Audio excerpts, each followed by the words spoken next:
Hola, bienvenidos a un nuevo capítulo de Historia de Miércoles. Esta vez estamos disfrutando un poquito de este sol de invierno en el Parque Municipal de Azul, porque vamos a juntarnos acá hoy para hablar de Roma, parte 2.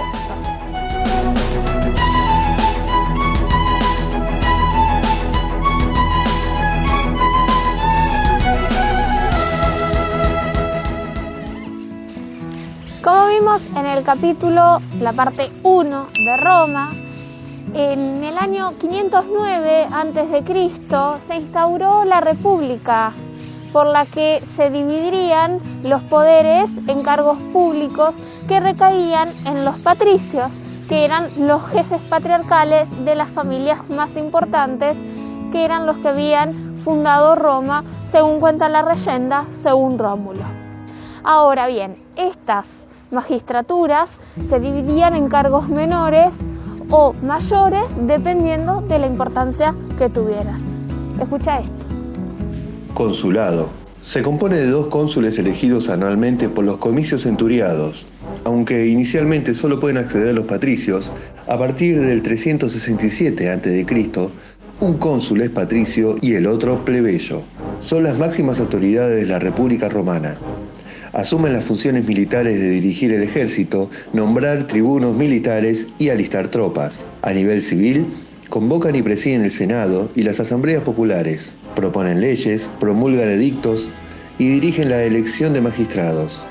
También cuentan con responsabilidades de tipo religioso, nombrando sacerdotes, así como presidiendo asambleas y actos sagrados. Pretura. Inicialmente, los pretores son 2, aunque en el año 80 a.C. se instauran 8. Al igual que los cónsules, son elegidos cada año por los comicios centuriados. Están subordinados a los cónsules. Su principal función es la de sustituir a los cónsules cuando estos se encuentran fuera de Roma, asumiendo sus funciones dentro de la ciudad. Crestura. Cuerpo compuesto por 4 cuestores desde el siglo V a.C., con la incorporación de 2 plebeyos y 2 patricios que ya formaban parte, elegidos por los comicios tribales. Se dedican a colaborar con los cónsules, siendo responsables del tesoro y miembros de los colegios judiciales. Censura. Cuerpo de 2 censores elegidos cada 5 años. Se encargaban de vigilar las costumbres y tradiciones, degradan a los ciudadanos por incumplir sus obligaciones y confeccionan el censo ciudadano de la República Romana. Edilidad.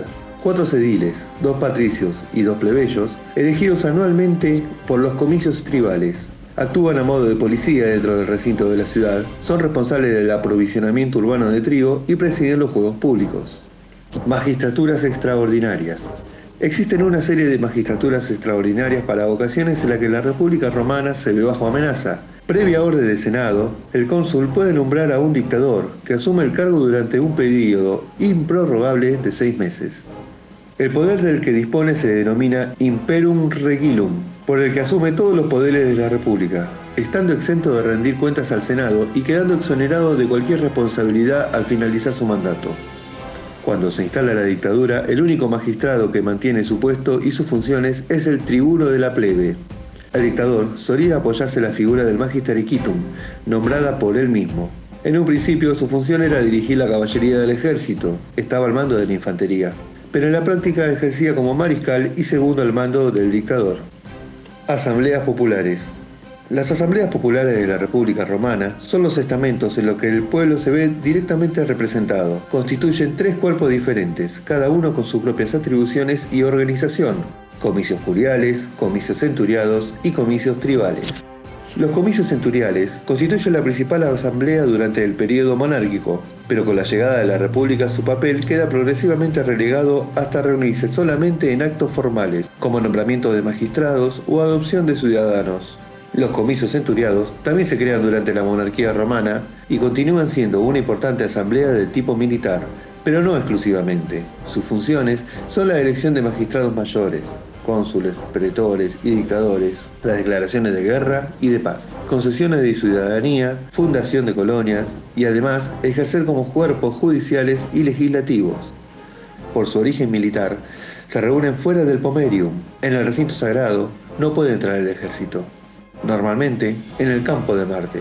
Todos los ciudadanos podían asistir a sus reuniones, aunque su composición estaba establecida en 193 centurias. Al inicio de la sesión se tomaban auspicios y si no era favorable se suspendía la reunión. También estaba establecido que una vez iniciada la asamblea debía concluir antes de la puesta del sol. Los comicios tribales son continuadores del Concilium Plebis. Comienzan a reunirse a partir del año 287 a.C., integrando también a los ciudadanos patricios. Desde ese momento, además de elegir al tribuno de la plebe, designan a los magistrados menores, juzgan los delitos que no conllevan pena de muerte y se convierten en el principal órgano legislativo. El Senado romano constituye el máximo organismo de poder durante la República Romana, heredado de la monarquía, y aunque inicialmente los senadores son elegidos por los cónsules, a partir del año 318 a.C., su elección corresponde a los censores. Su cuerpo está compuesto por 300 ciudadanos, ampliado a 600 con Sila y a 900 con César, nombrados de forma vitalicia cada 5 años. La convocatoria del Senado es facultad exclusiva de los magistrados mayores, cónsules o pretores, que deben rendirles cuentas, y durante sus sesiones se deciden asuntos de política interior y exterior, además de militar. En política interior, ratifican de las decisiones de las asambleas populares, justifican el nombramiento de dictadores, controlan las finanzas y establecen impuestos. En política exterior declaran la guerra y la paz, o ratifican las realizadas por sus generales y reciben embajadores. A nivel militar, establece reclutamientos, forma de contingentes, asigna presupuestos a cada cuerpo y concede el triunfo a los generales victoriosos. Teniendo en cuenta el funesto recuerdo que la monarquía y el poder absoluto había dejado en los romanos, los cargos fueron pensados cuidadosamente para que ningún hombre tuviese poder exclusivo o excesivo sobre los demás. El gobierno lo ejercían siempre 2 cónsules, que se renovaban de año a año. Cada uno de ellos podía vetar las decisiones del otro, y en tiempo de guerra dirigían las operaciones militares en días alternos. Fue en esta etapa donde la popular frase que se resume en estas siglas que te dejamos acá, hacen referencia a que el poder estaba dividido entre el Senado, que era ocupado por los patricios, y las asambleas de cargos plebeyos que estarían en condiciones de elegir a los primeros. Sin embargo, esta aparente tranquilidad y armonía no era tal y llevó a una gran grieta en la disputa entre patricios y plebeyos. Los patricios contaban con múltiples beneficios y derechos. Eran los únicos que podían ser parte del Senado, eran también los que disfrutaban de algunos privilegios políticos y económicos.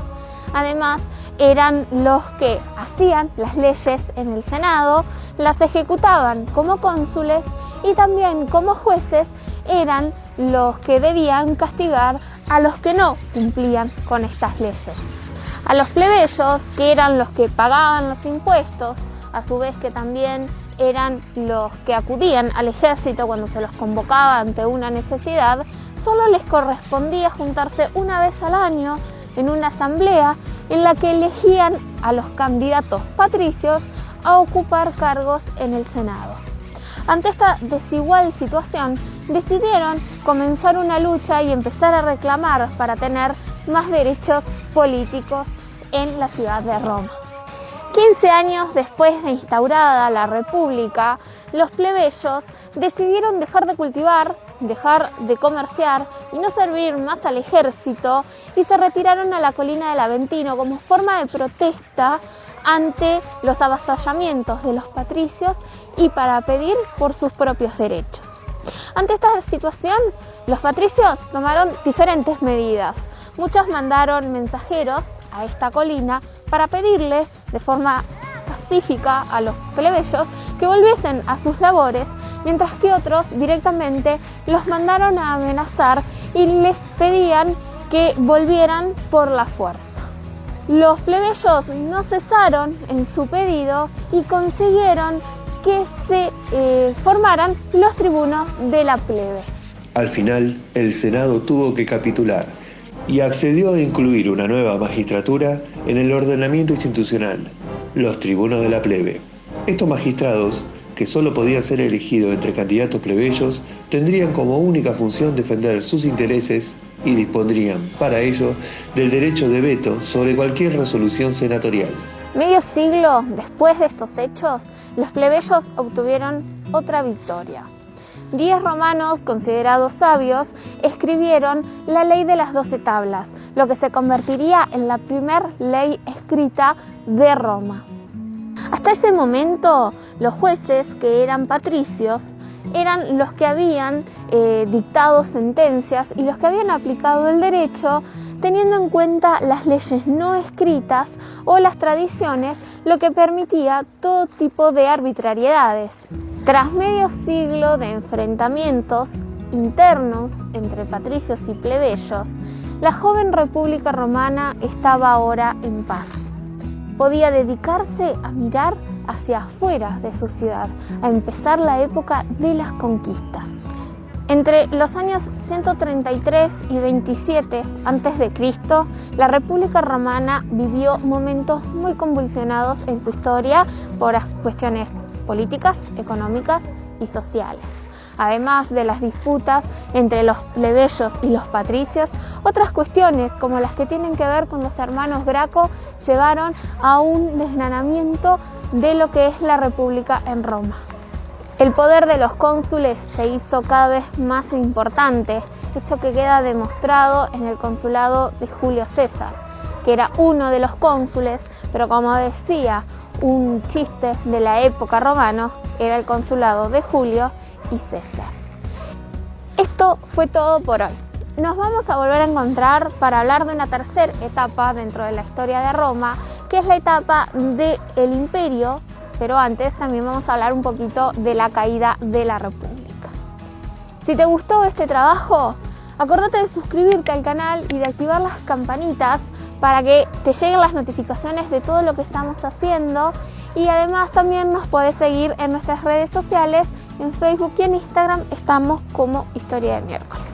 Nos vemos pronto.